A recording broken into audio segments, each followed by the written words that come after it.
Hi everyone. I'm going to be covering the importance of alignment in your yoga practice and also during your workouts. Alignment is important for many reasons. The first reason is when you have healthy alignment, you have a healthy back.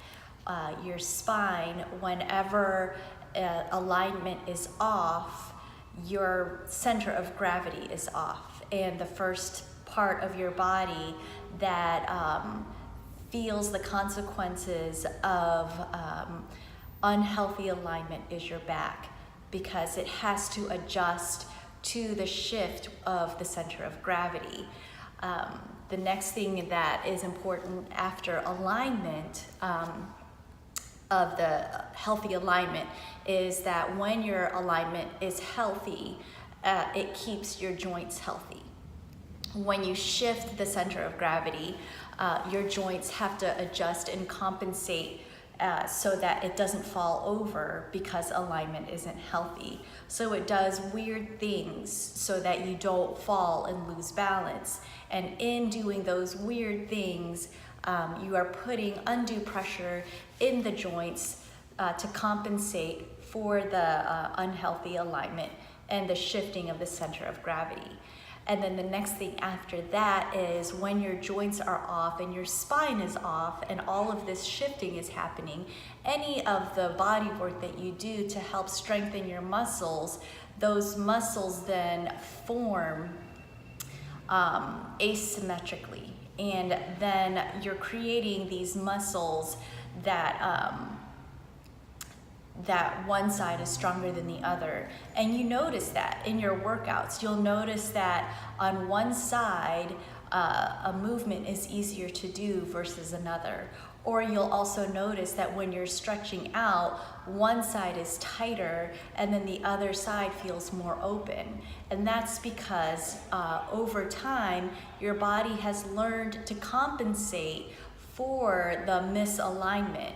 And so one side has to be stronger than the other so that it doesn't fall over. So we're gonna go on the yoga mat and I'm gonna talk to you about a very simple yoga pose. It's called mountain pose. And in this very simple pose, you will see how to find healthy alignment in your own body. And if you yourself are a trainer or you teach group classes, you will be able to see with your own eyes what to look for so that you can identify when somebody is out of alignment, and then you can help them adjust so that they are in healthy alignment. So when the center of gravity is truly centered, then you will have healthy alignment.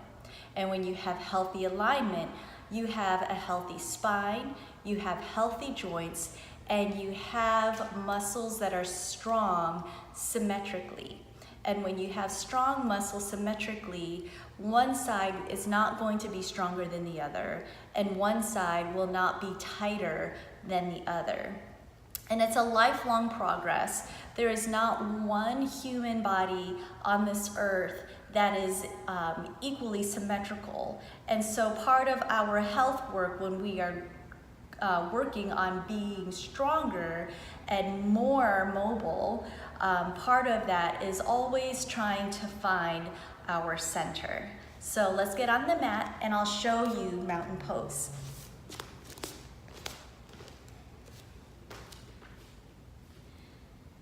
Mountain pose.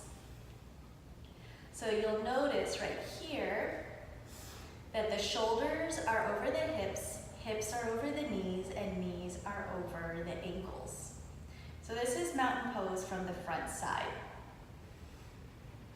And my feet are pressing firmly into the ground, and the crown of my head is pressing upward. So from the front side, you don't see how that cue pressing firmly into the ground and the crown of the head pressing upward, you don't see how important that part is in mountain pose. So what I'm going to do is now I'm going to turn to the side so that you can see mountain pose from the side view. So here's mountain pose from the side view. So this is me not pressing my feet firmly into the ground and the crown of my head not pressing upward into the sky. Mountain pose asks you to press into the ground and lift up into the sky. So then when you do that, there's a full extension of the spine, and all of a sudden, your whole body comes into alignment.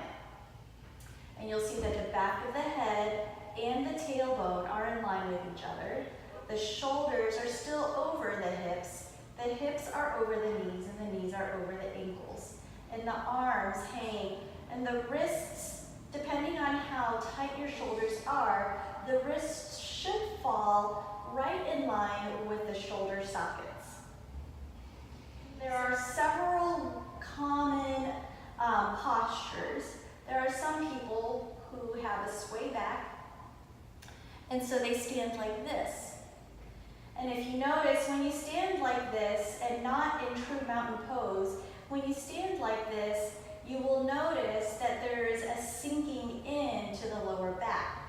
So when this happens, you tend to have underdeveloped glutes and hamstrings and overdeveloped quads. And when that happens, you get knee pain and you get lower back pain. And then you have to pull those shoulders back so that you can account for the shift in gravity so that you don't fall. So then we've got the other direction where there's a rounding out of the spine. And when you see this, the upper back curves, and now you have pressure where the neck and the shoulders meet. And then in order for the person to be able to see, they have to lift their head up. So now the neck isn't fully extended. And I'm over exaggerating, but there are variations to this posture right here. And so you'll notice that the neck is pinched, the shoulders are hunched, and now the glutes and the hamstrings have to work harder to maintain balance. The belly is soft and relaxed, and the quads don't really have a chance to engage. So in this posture, people tend to have headaches because there's the undue pressure in the neck.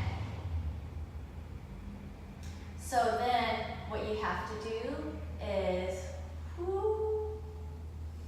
mountain pose.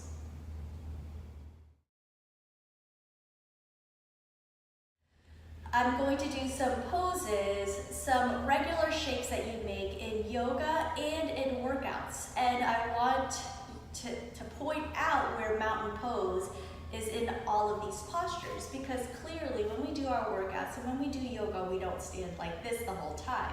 So how can you find mountain pose in your own body so you can assess for yourself when you are out of alignment? And when you are out of alignment, you are bringing harm to your body, your back, your joints, and your muscles. We'll do side lunge first. So here's warrior two. So I'm going to insert a picture here, and you'll see, look at the red arrows, and you'll see where mountain pose is. The arrows will show you where mountain pose is in this pose. So now we're going to do plank. Let's go ahead and go into plank and see if you can find mountain pose in plank.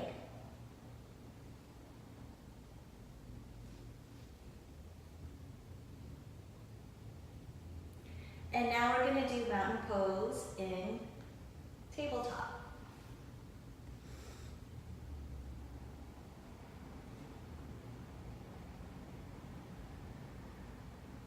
And now we'll do mountain pose in downward facing dog.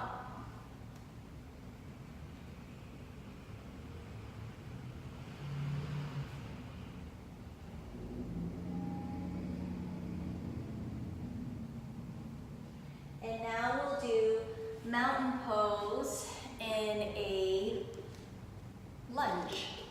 So I'll do it from the front side. So in yoga, this is crescent lunge, but in traditional workouts, this is just plain old lunge.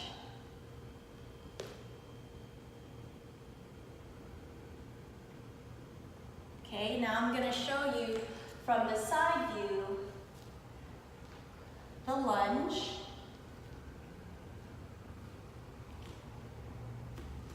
And then when we go into a lunge dip.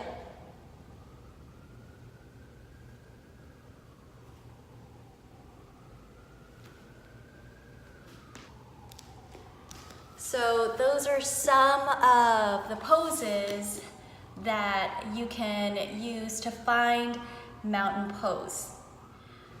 And what you can do for yourself, and you can ask your workout buddy or somebody at home to take pictures of each other and say, hey, am I holding mountain pose in this position?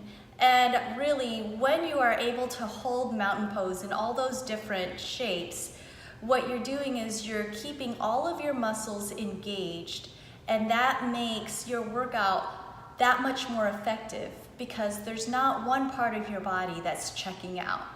All parts of your body are participating to hold that healthy alignment so that your spine, your joints, and your muscles are healthy. We want to do our workouts. We want to train. We want to do yoga. All those things bring health. But if you cannot hold mountain pose and if you cannot maintain healthy alignment in those movements, then you're removing the benefits and the efficiency of your training if you cannot get the alignment healthy in your body. So as you do your workouts, ask yourself, am I holding mountain pose in these shapes?